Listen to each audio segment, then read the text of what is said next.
اس بار تو میرے صبر کی حد جواب دے گئی تھی۔ میری ساس نے مجھ سے بڑے ہی سخت لہجے میں میرا جوڑا، میک اپ اور جیولری سبھی کچھ مانگ لیا۔ میں نے اپنا زیور اور اپنی شادی کے جوتے بھی نکال کر انہیں دے دیے۔ پھر کہنے لگیں، ذرا میرے کمرے میں تو آؤ، تم سے ایک کام ہے۔ یہ رات کا وقت تھا، سگیر دوبارہ سے اپنی ڈیوٹی پر جا چکے تھے۔ میں اپنی ساس کے کمرے میں گئی تو یہ دیکھ کر حیران رہ گئی کہ میری نند وہاں تقریباً میرا جوڑا پہنے تیار بیٹھی تھی، جبکہ اس کا میک اپ کرنا باقی رہ گیا تھا۔ میری ساس نے مجھے حکم دیا کہ میں اپنی نند کا میک اپ کر کے اسے دلہن کی طرح تیار کر دوں۔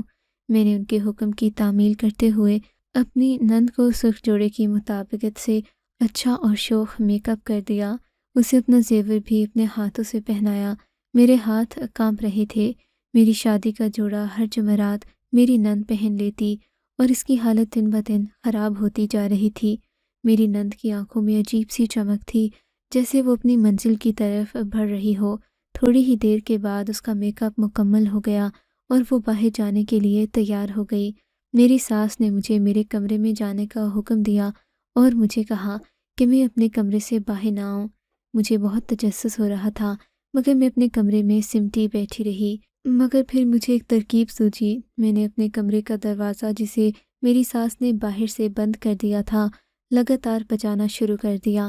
یہ دیکھ کر میری ساس میرے کمرے تک آئیں اور مجھ سے پوچھنے لگیں کہ تم دروازہ کیوں بجا رہی ہو؟ میں نے کہا، مجھے بہت ڈر لگ رہا ہے، آپ میرے ساتھ سو جائیں، ورنہ میں پوری رات یوں ہی بے چین رہوں گی۔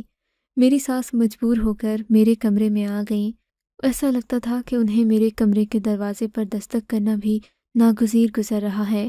بڑی مشکل سے وہ میرے کمرے میں آئیں اور بے دلی سے سونے کی تیاری کرنے لگیں۔ تب میں نے ان سے پوچھ ہی لیا، اماں جی، میری نند ہر جمعرات کو دلہن بن کر آخر باہر صحن میں کیوں بیٹھتی ہے؟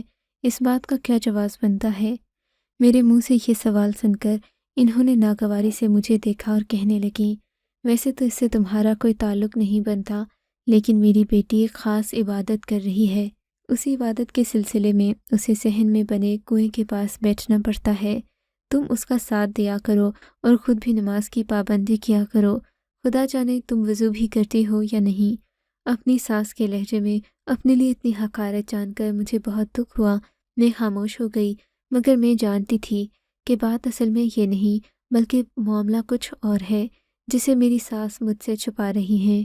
اس رات میں نے منصوبہ بنایا کہ آج کچھ بھی ہو جائے میں سوؤں گی نہیں۔ ویسے بھی آج باہر کا دروازہ بند نہیں تھا۔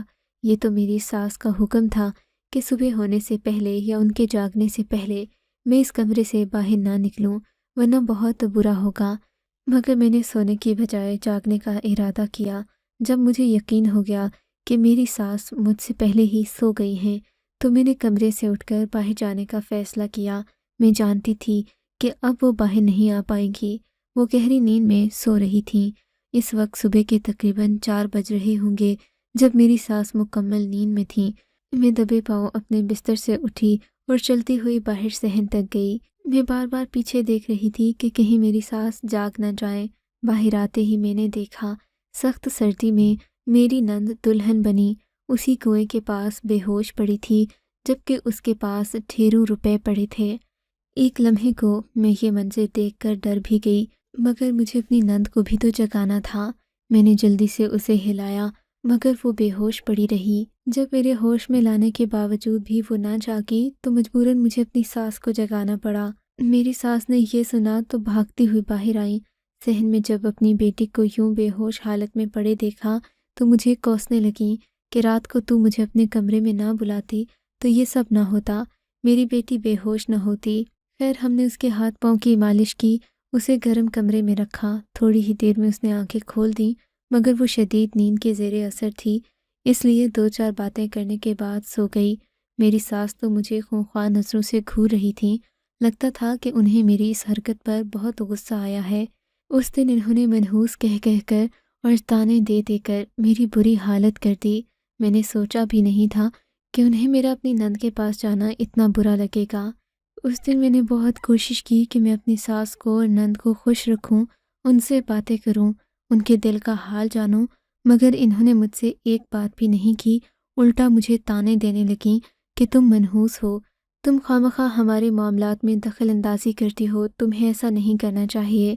ان باتوں سے میں اس قدر دل برداشتہ ہوئی کہ میں نے فیصلہ کر لیا اب اپنے شوہر کی غیر موجودگی میں ان لوگوں کے ساتھ ہرگز نہیں رہوں گی جن کو میری قدر بھی نہیں اور جو بات بات پر مجھے طعنے دیتے ہیں۔ میں تو اپنی ساس اور نند کی ہر وقت خدمت کرتی رہتی، ان کی باتیں مانتی، دل بہلانے کی کوشش کرتی، مگر وہ جیسے مجھے اپنا نہیں سمجھتے تھے۔ مجھے اپنی ساس سے کوئی امید بھی نہیں تھی کہ وہ میکے جانے سے مجھے روکیں گی، اور ایسا ہی ہوا۔ وہ تو جیسے شکر گزار ہوئیں کہ میں یہ گھر چھوڑ کر کچھ دن کے لیے جا رہی ہوں۔ مجھے چھوڑنے باہر گلی تک آئیں، کہا کہ اپنے شوہر کے ساتھ ہی اب گھر آنا، جب صغیر آ جائے گا تب ہم تمہیں خود بلا لیں گے۔ تمہارا ہمارے ساتھ رہنا کچھ مناسب نہیں لگتا کیونکہ تم ہر معاملے میں ٹانگ ضرور اڑاتی ہو۔ اپنی ساس کی یہ بات سن کر مجھے اور بھی زیادہ دکھ ہوا۔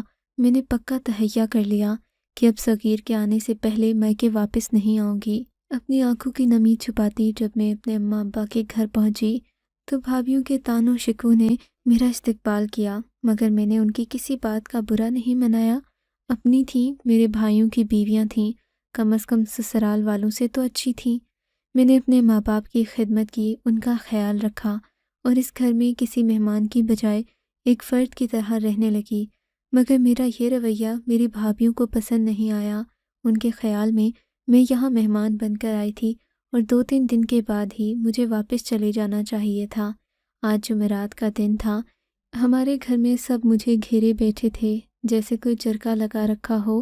بڑے بھائی گھر نہیں تھے، بھابھیاں مجھ سے لڑنے کے لیے تینوں ہی میدان میں آ گئی تھیں۔ میں اکیلی ان کی باتوں کا جواب دے رہی تھی۔ اماں ابا بوڑھے تھے، بیٹے ان کی بات نہ سنتے تو بھابھیاں کیا ان کی عزت کرتیں۔ سب لوگوں نے مجھ سے پوچھنا شروع کر دیا کہ میں اس گھر میں کب تک آئی ہوں۔ میرے بھی منہ سے نکل گیا کہ میں صغیر کے آنے تک یہیں رہوں گی۔ صغیر مہینے میں 1-2 بار ہی گھر آتے تھے۔ میری بھابھیوں نے جب یہ سنا تو غصہ ہو گئیں، بولیں ہم اپنے بچوں کا خرچہ مشکل سے چلاتی ہیں اور اب تم ہم پر بوجھ بن کر آ گئی ہو۔ شادی شدہ لڑکیوں کو اپنے شوہروں کے گھر میں ہی رہنا چاہیے۔ مجھے یہ باتیں اور بھی زیادہ دل کو لگ رہی تھیں۔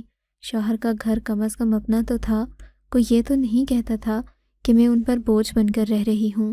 اپنی بھابھیوں کے منہ سے اپنے لیے مختلف الزامات سن کر میرا دل چھلنی ہو گیا۔ میں نے سوچا کہ چاہے کچھ بھی ہو جائے اب میں اس گھر میں 1 منٹ نہیں رہوں گی اور اپنی ساس کی کڑوی کسیلی باتیں سہ لوں گی، مگر دوبارہ میکے کا رخ نہیں کروں گی۔ یہاں بھی مجھے کسی نے گھر سے جانے سے نہیں روکا۔ سچ ہے کہ عورت کا کوئی گھر نہیں ہوتا، وہ ساری زندگی اپنی وفاداری ثابت کرنے میں گزار دیتی ہے، مگر پھر بھی ذرا سی لغزش پر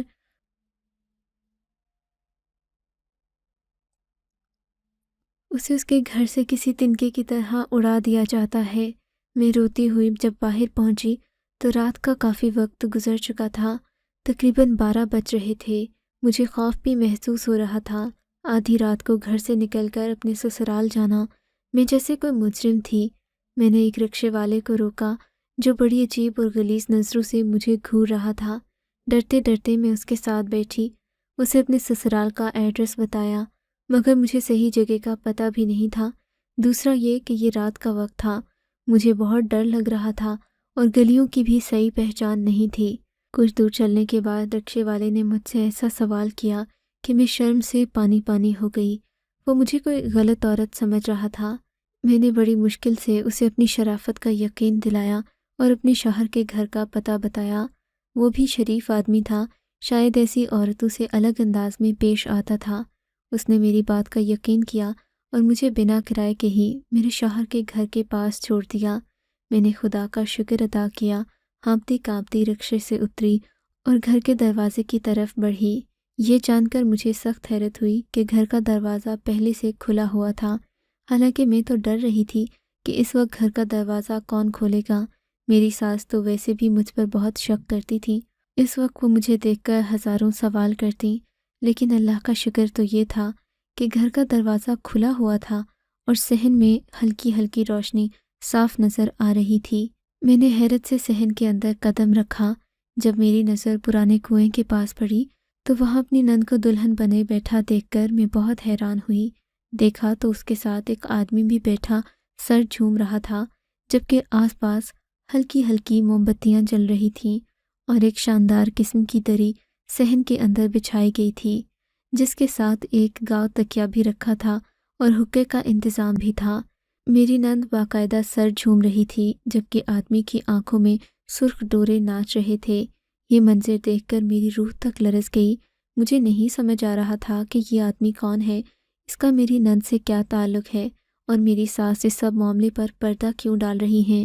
میں ڈرتی ہوئی اپنے کمرے تک گئی، دیکھا تو کمرے میں کوئی نہیں تھا، میری ساس شاید اپنے کمرے میں تھیں۔ میں فوراً سے اپنا کمرہ بند کر کے بستر پر ڈھہ گئی۔ آنکھوں سے آنسو نکلنے لگے۔ نند کا معاملہ اور مہکی کی پریشانیاں، میری سمجھ سے حالات باہر ہو رہے تھے۔ میں نے آنکھیں موند لیں اور صبح ہونے کا انتظار کرنے لگی، لیکن تھوڑی ہی دیر میں باہر سے ایک عجیب سا شور اٹھا۔ اس سب شور سے میری آنکھ کھل گئی۔ میں بھی بھاگ کر باہر گئی۔ وہ آدمی صحن میں بے ہوش پڑا تھا۔ میری ساس خوشی سے میری بہو کو گلے لگا رہی تھیں۔ انہوں نے اس آدمی کو گھسیٹ کر دوسرے کمرے میں لایا اور خود دروازہ بند کر لیا۔ میں یہ منظر دیکھ کر حیران پریشان تھی۔ صبح ہونے کا انتظار کرنے لگی۔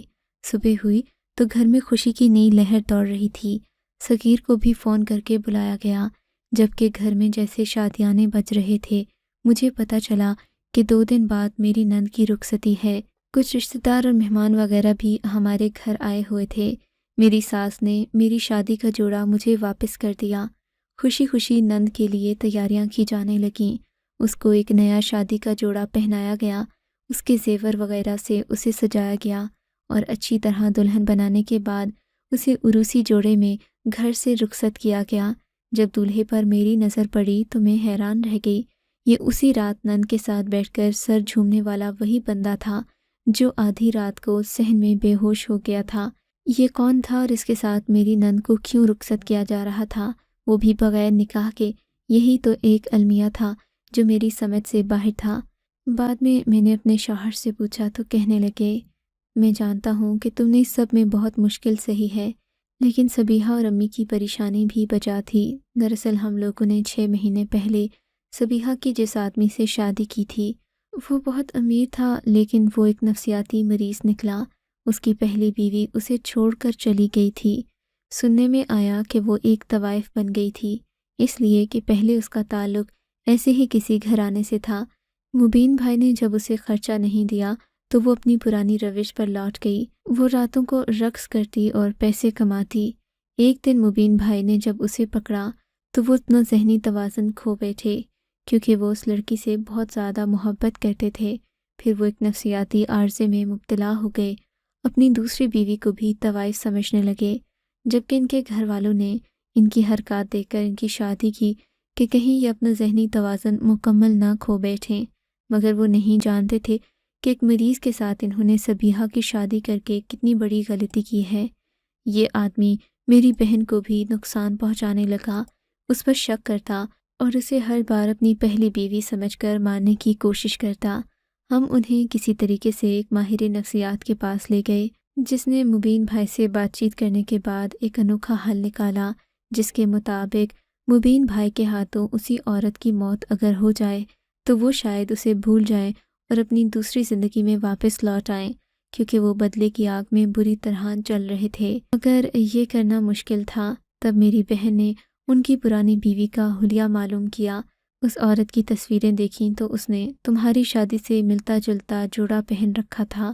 ہم لوگوں نے اس نفسیاتی حربے کو آزمانے کے لیے اپنی بہن کو ویسا ہی جوڑا جو تمہاری شادی کا جوڑا تھا پہننے کے لیے دیا، اور پھر اپنی بہن کو ویسا ہی طوائف کا روپ دے کر گھر کے اندر بٹھا دیا اور مبین بھائی کو کہا کہ آپ ان سے ملنے آئیں۔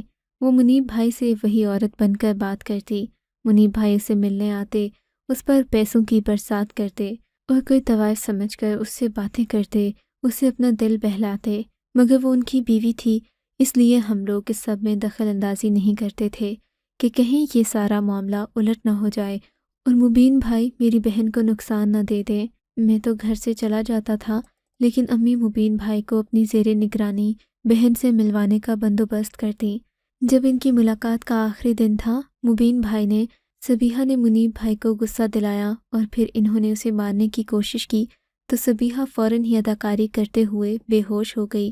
اس کے بعد مبین کو ہوش نہ رہا، وہ بھی ہوش و خرد سے بیگانہ ہو گیا اور یوں منیب بھائی اس انتقام کی آگ سے باہر نکل آئے جس میں وہ نہ جانے کتنے مہینوں سے جل رہے تھے۔ میں ڈاکٹر طاہر کا شکریہ ادا کرنے جاؤں گا جن کے اس حربے نے میری بہن کی زندگی اسے دوبارہ لوٹا دی۔ ہم نے منیب بھائی کے ساتھ ہی اپنی بہن کو رخصت کر دیا ہے کیونکہ رشتوں کی مضبوطی اسی میں ہے۔ آپ کو اگر یہ کہانی اچھی لگی ہے تو اس ویڈیو کو لائک کیجیے اور اس طرح کی مزید کہانیاں سننے کے لیے ہمارے چینل کو ضرور سبسکرائب کیجیے۔ کہانی سننے کا شکریہ۔ آپ سے ملاقات ہوگی اگلی ویڈیو میں، تب تک کے لیے اللہ حافظ۔